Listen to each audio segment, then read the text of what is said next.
So we're cruising through the vegetative phase. Your plants are in 5-gallon containers, under a full-spectrum LED in your main tent, eating and drinking according to your selected nutrient line.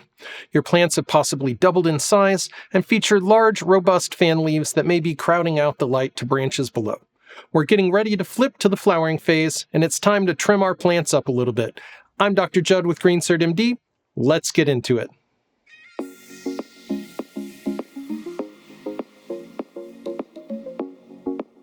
So I'm back from Spannabis, and we're hard at work editing video to get our coverage out to you as soon as possible.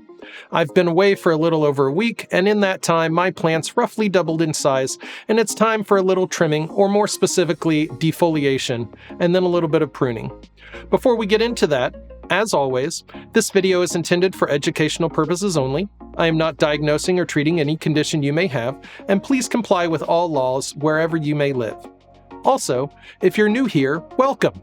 It would be a great help to us if you could hit like, smash that subscribe button, and ring the bell so you don't miss out on any of our upcoming content. So let's break down why I trim, how I trim, and stay tuned for our bonus tips at the end of the video.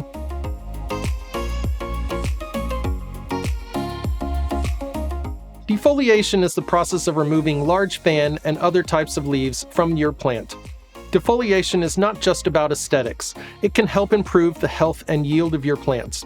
One question I should start with is, should we even defoliate at all? After all, why would a plant waste energy growing unnecessary foliage? Well, in nature, cannabis plants use their leaves to store nutrients for stressful times like droughts, nutrient shortages, and pest infestations. When you're growing indoors, however, a lot of this excess foliage becomes unnecessary. After all, unlike out in the wild, indoor plants grow in carefully controlled environments with, ideally, perfect temperature and humidity levels and a low risk of pests.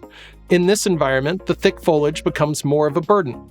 That's where defoliation comes in. By removing some of this excess foliage, not only do you free up some of your plant's energy by reducing the amount of foliage it needs to keep alive, but you also help your plant make better use of its limited light source. Finally, defoliation also improves airflow around your plants, which in turn helps reduce temperature and humidity issues and the risks of pests and mold.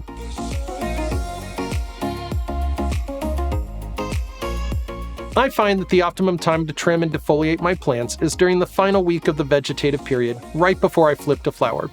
When deciding when to trim or defoliate a plant, it's important to remember that removing healthy foliage stresses your plants. Hence, you should only defoliate plants that display telltale signs of a happy, healthy plant. Strong, upright stems, green leaves, fast growth, and a well-draining, fast-drying medium. Don't defoliate any plants that look visibly frail or show symptoms of a nutrient deficiency, over or underwatering, nutrient or light burn, wind damage, or pests/disease. Defoliating these plants will only cause more stress than they can feasibly recover from. We also only recommend defoliating indoor plants.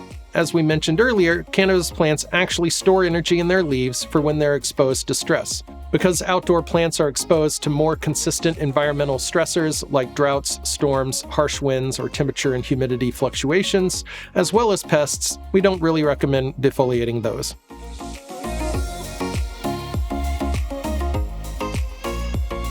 So first, I use Sabotan scissors, which are available through our affiliate link, which helps support the channel, or are available at grow shops near you. We want to make sure that we have clean, sharp scissors, and I clean these regularly using isopropyl alcohol to reduce the risk of any plant disease transmission. I start by removing big, hand-sized fan leaves first. These tend to overshadow almost anything below them, making it hard for light to properly penetrate your plant's canopy.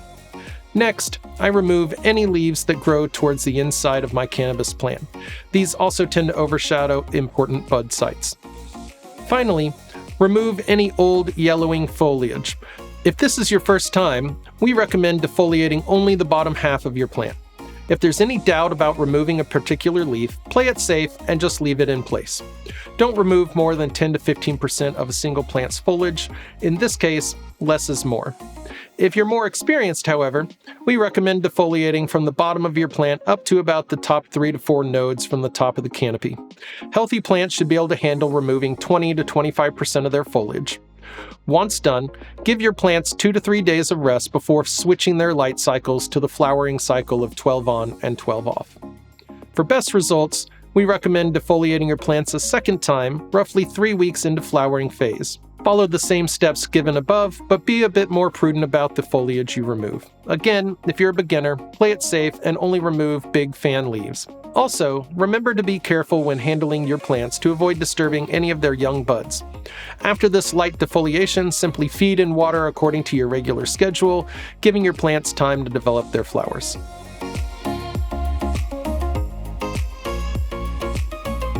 Pruning is a separate technique which involves removing entire branches and nodes in addition to leaves. Pruning can be quite effective in helping direct your plant's limited resources and energy exclusively on the nodes that receive the best light, helping to produce bigger, more dense, and potent flowers. Lollipopping is a form of pruning which involves removing the entire branches and nodes from the bottom plan of the plant in order to remove these areas of wasted energy. I tend to remove the smallest branches lowest down and clean up the innermost areas of the larger low branches, but again, the best idea when starting out is to start low, go slow, and after a harvest or two, you'll have a better handle on how these lower down branches are performing, and you can adjust your technique accordingly to how you desire to grow. These branches, when removed, can be called cuttings and could be used to clone a copy of your plant, something we'll cover in a future episode. Also, be sure to feed and water your plant after trimming to aid in its recovery and minimize stress. So there you go. We've trimmed up our plants. We're going to give them some recovery time, with the next step being to flush them and flip them to flower. If you have any questions or tips and tricks, please leave a comment below and consider supporting us on Patreon, link in the description below. Our Patreon supporters have access to our expert cultivators, and we'll do our best to help you optimize your outcomes. So that's it for now.